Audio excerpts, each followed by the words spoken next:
porque deles é o reino dos céus. Bem-aventurados os que choram, porque serão consolados.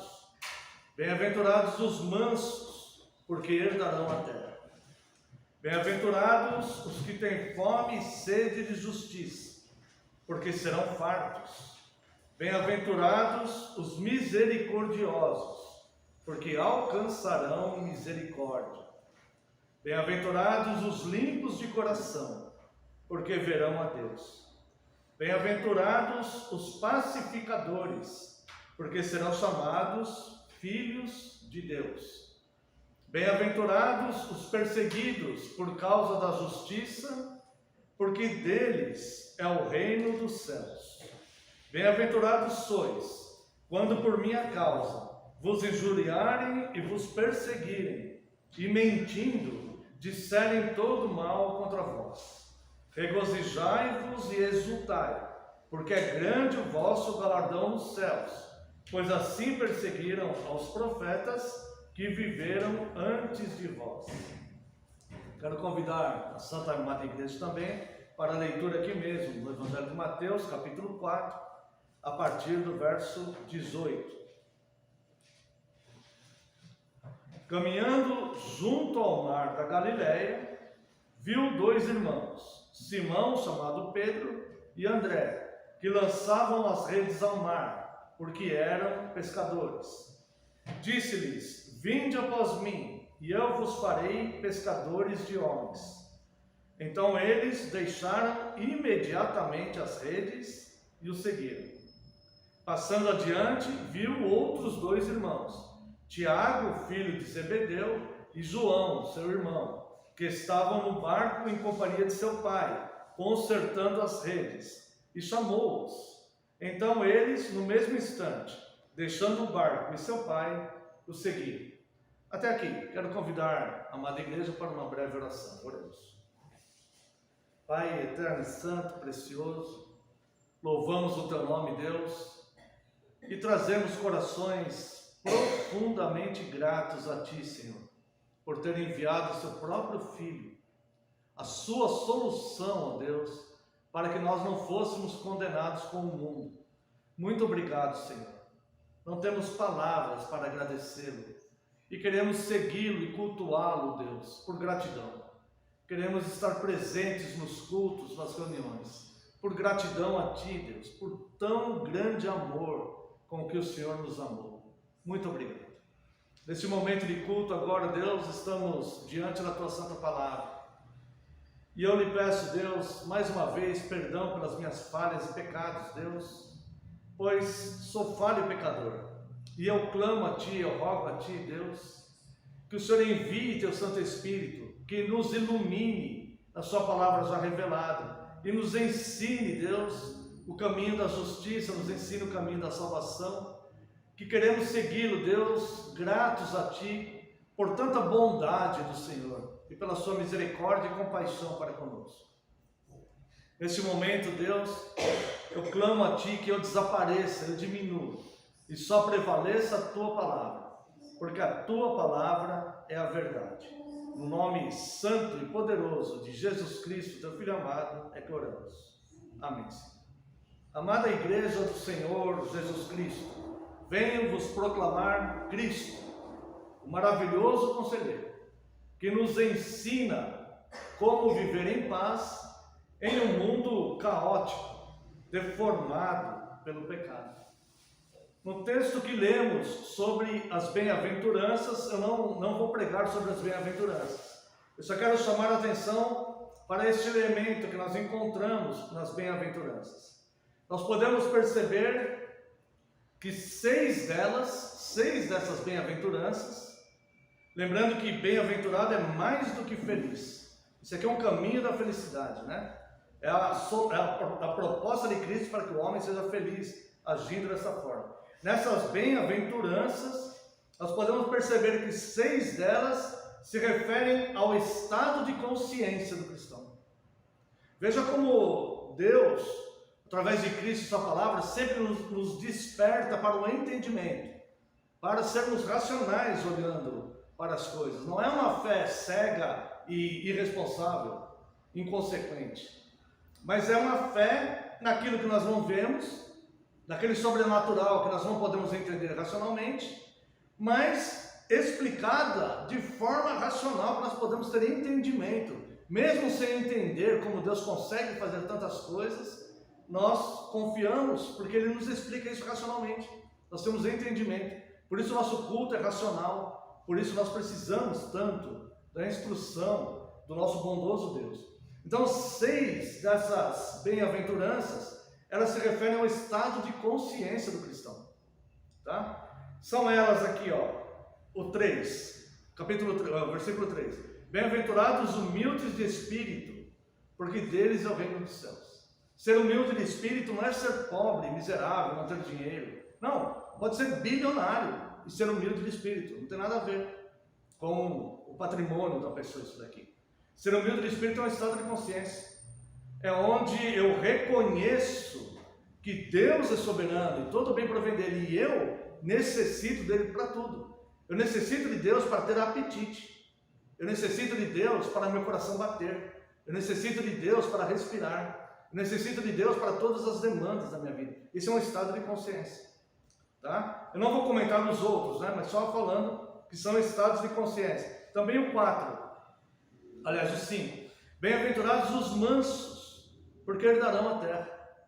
Ser manso é um estado de consciência, mas não vou comentar. O 6. Bem-aventurados que têm fome e sede de justiça, que serão fartos.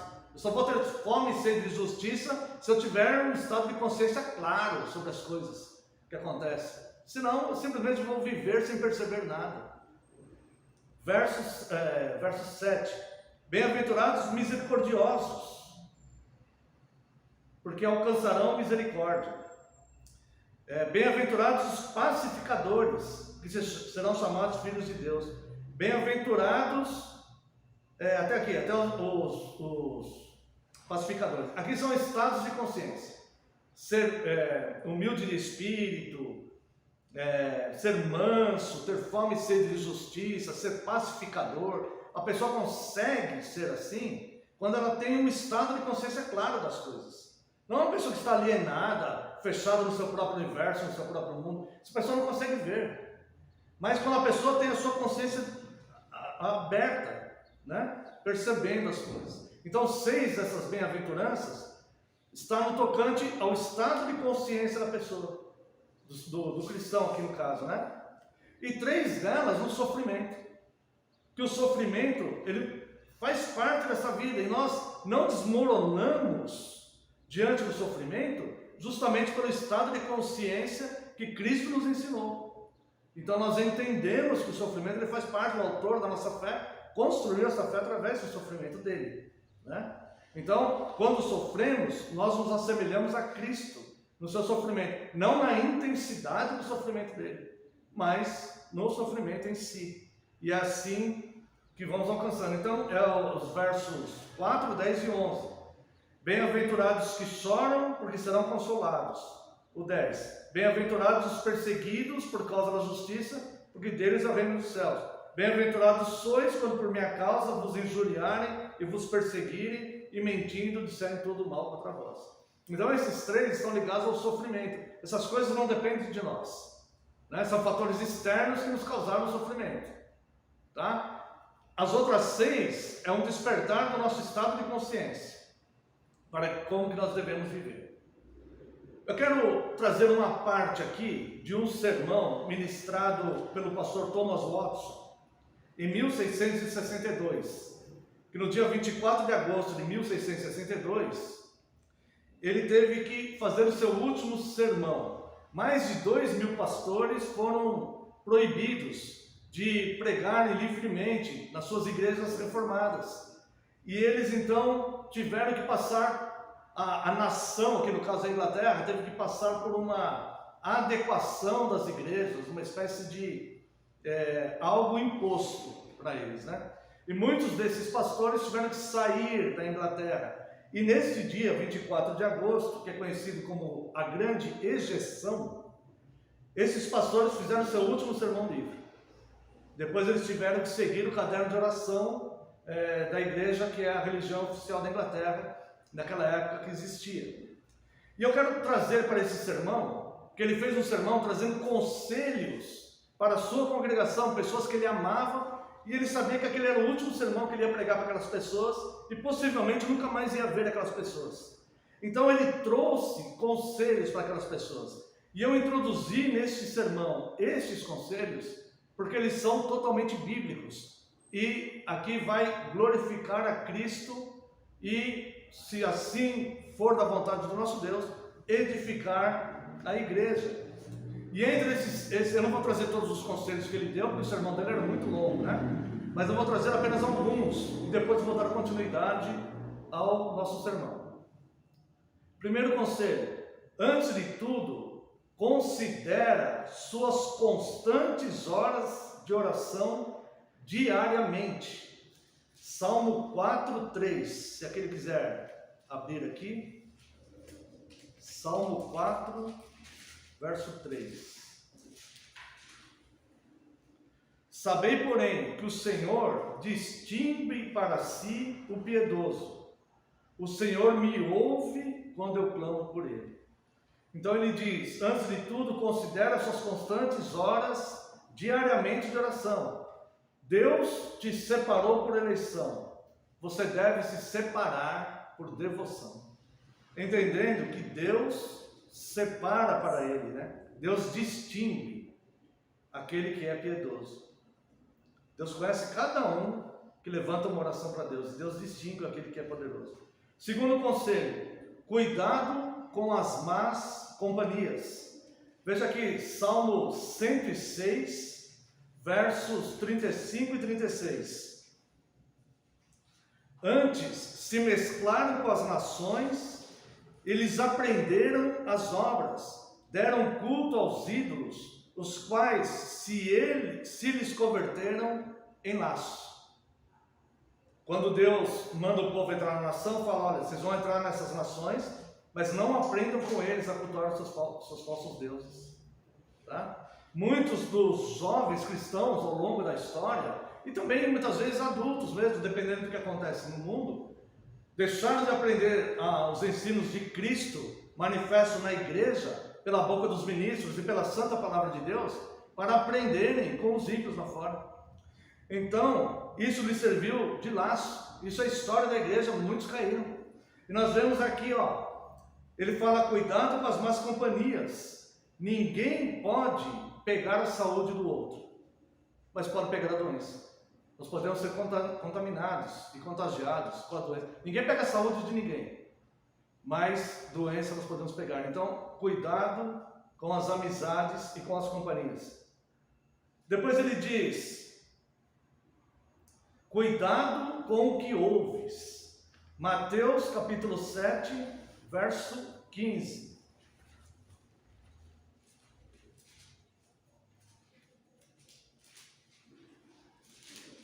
Cuidado com o que ouves.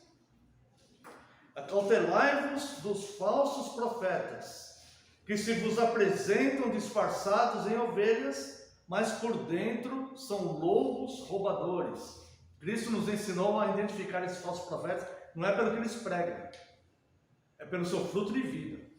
É pelos frutos os conhecereis. Uma árvore boa não pode dar fruto bom, né? E uma árvore má não pode dar fruto mau. Então ele fala: cuidado com o que ouves. Cristão tem que ter o ouvido discernidor. Nem todo aquele que está falando de Deus é de fato de Deus. Então devemos tomar muito cuidado e preservar os nossos ouvidos. Depois ele diz: segue a sinceridade. Veja os conselhos de um pastor amoroso para uma congregação que ele nunca mais ia ver. E eu imagino que ele deve ter feito esse sermão com o seu coração rasgado em lágrimas, de tristeza. E ele falou: vou deixar o que eu tenho de melhor para eles. O que eu tenho de melhor é a palavra de Deus. Então eu vou buscar na palavra de Deus conselhos para eles. Segue a sinceridade. Salmo 51, verso 6.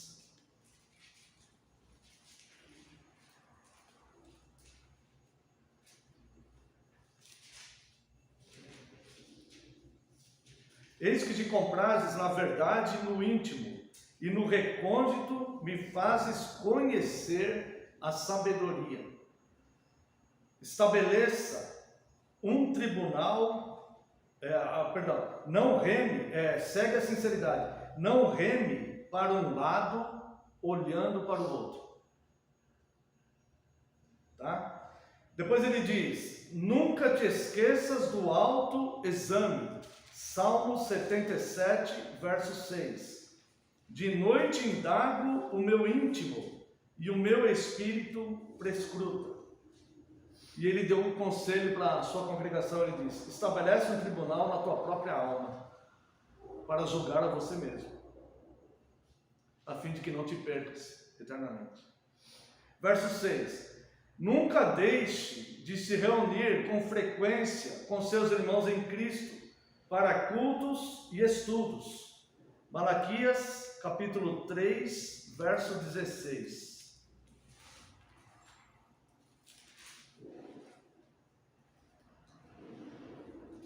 Então, os que temiam o Senhor falavam uns aos outros.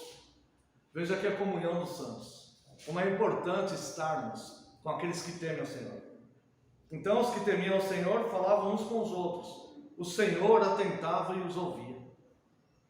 Havia um memorial escrito diante dele, para os que temem o Senhor e para os que lembram do seu nome. É como se Deus tivesse um memorial diante dele, com o nome de cada um de nós. E nesta comunhão, quando um está edificando o outro com a sã doutrina, com a palavra verdadeira de Deus, Deus atenta e ouve aquelas pessoas. Nunca deixe de se reunir com os cultos de estudos. Eleva o teu coração acima do mundo. Colossenses capítulo 3, verso 2.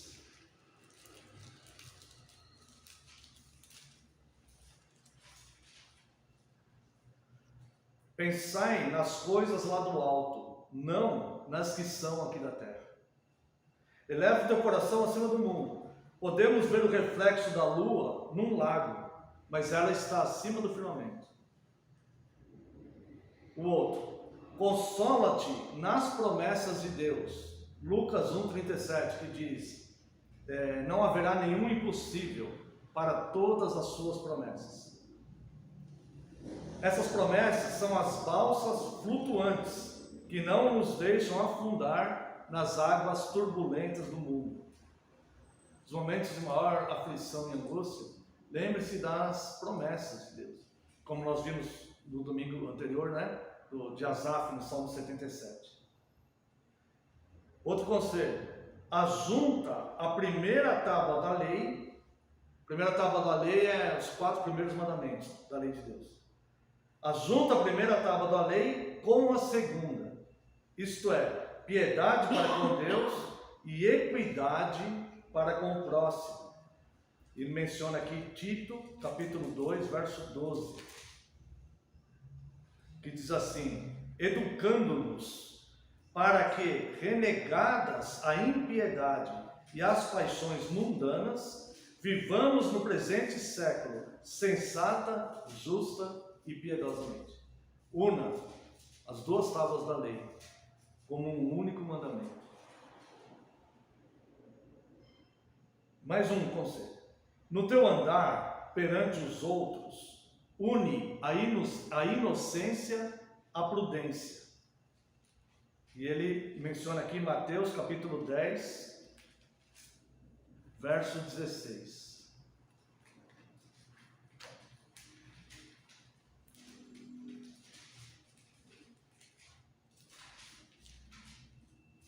Mateus 10, 16 que diz, eis que vos envio como ovelhas para o meio de lobos. E Cristo nos orienta, sede portanto prudentes como as serpentes e simples como as pombas. Pastor Thomas Watson disse, no teu andar perante os outros, une a inocência à prudência. Devemos incluir inocência à sabedoria, senão não passará de astúcia. E incluir sabedoria à inocência, senão será apenas fraqueza. Mais alguns. tenha mais medo do pecado do que do sofrimento. Foge da idolatria. Não despreze a piedade. Faz aos outros o bem que puderes. Medita todos os dias sobre a eternidade. Este foi uma parte do sermão pregado em 1662 pelo pastor Thomas Watson, o último sermão que ele pregou na sua congregação. Depois ele teve que sair da nação. E eu quero concluir, voltar aqui para o nosso sermão, só para concluir, tá? Voltando à leitura que fizemos de Mateus capítulo 4, verso 18. Caminhando junto ao mar da Galileia, viu dois irmãos, Simão, chamado Pedro, e André, que lançaram as redes ao mar, porque eram pescadores. E disse-lhes: vinde após mim, eu vos farei pescadores de homens. Então eles deixaram imediatamente as redes e o seguiram. Passando adiante, viu outros dois irmãos, Tiago, filho de Zebedeu, e João, seu irmão, que estavam no barco, em companhia de seu pai, consertando as redes. Os chamou, então eles, no mesmo instante, deixando o barco e seu pai, o seguiram. Nosso único consolo na vida ou na morte é Cristo. Às vezes as mudanças, elas se apresentam na nossa vida, mas quando estamos com Cristo, essas mudanças elas vão produzir frutos de paz e frutos de arrependimento. Olha só, um novo conceito de vida, veja aqui no verso 20. Então eles deixaram imediatamente as redes e o seguiram. Aqueles homens que estavam ali pescando, foi proposto a eles uma mudança. A vida deles mudou aqui. Eles viram que todos os dias eles estavam ali pescando. Eles tinham uma empresa de pesca. É aqui para André e para Pedro. Eles imediatamente deixaram tudo e seguiram a Cristo. Então, eles mudaram para seguir um novo conceito. Eles abandonaram as velhas redes. Muitas vezes nós precisamos abandonar as velhas redes, aquilo que nós nos fundamentamos, mas que não é o chamado de Cristo para nós. Não foi aquilo. Nós fundamentamos aquilo na nossa vida por nossa decisão pessoal ou porque simplesmente fomos inseridos assim, em algum momento da vida. Mas quando temos contato com Cristo, nós deixamos os velhos fundamentos, deixamos as velhas redes e imediatamente vamos seguir a Cristo. E vamos viver um novo conceito de vida. E por que nós fazemos isso? Porque não há mais necessidade das velhas redes. Veja o verso 19.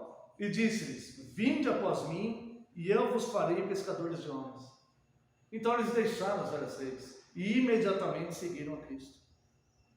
Não há mais necessidade de ficar fundamentando algo que não vai prover a satisfação que Cristo irá prover. Verso 21, diz aqui: passando adiante dele, viu outros dois irmãos, Tiago, filho de Zebedeu, e João, seu irmão, que estavam no barco em companhia de seu pai, consertando as redes, e o chamaram. Muitas vezes nós passamos a nossa vida inteira consertando redes, consertando a rede dos filhos, consertando a rede dos amigos, consertando as nossas próprias redes, e remediando, sem nunca tomar uma postura para uma nova vida de fato fundamentado naquilo que tem um valor eterno. Nós vamos deixando as coisas de Deus para trás porque nós precisamos consertar redes. É como que se nós tivéssemos ficado enlaçados nisso. É como se nós tivéssemos sido condenados a isto. É como se nós tivéssemos cumprido uma sentença. Então nós começamos a ficar consertando as coisas que estão erradas. E nós não entendemos um novo conceito de vida, para vivermos de fato em novidade de vida, com algo que realmente é útil e tem valor. Nós não precisamos mais viver consertando e remediando redes, que essas redes voltarão a se romper. Agora, veja o verso 22. Então eles, no mesmo instante, deixando o barco e seu pai, o seguiram. Agora as coisas antigas ficaram para trás, e com Cristo tudo se fez novo. Aquela igreja que foi proibida, ela existe até hoje. Aquele pastor que teve que se ausentar do país, foi embora, não tem muita convicção, mas creio, para os Estados Unidos, pastoreou novas igrejas e deixou vários escritos interessantes para serem estudados, não inspirados, mas interessantes para serem estudados. Quando nós estamos com Cristo, as mudanças, elas são benéficas. Só devemos, a nossa resposta a Cristo deve ser, verso 20, então eles deixaram imediatamente as redes e o seguiram. E verso 22, então eles no mesmo instante, deixando o barco e seu pai que representava o dono da empresa Cristina de Pesca, né? Deixando o barco e seu pai, o seguiram e foram viver em novidade de vida. Amém. Não tenha medo das mudanças, desde que você esteja fundamentado em Cristo. Nosso único consolo na vida ou na morte é saber que não pertencemos a nós mesmos, mas pertencemos a Cristo. Tenha uma vida com confiança e siga em frente, porque Deus, esse que nos ama tanto, sabe o que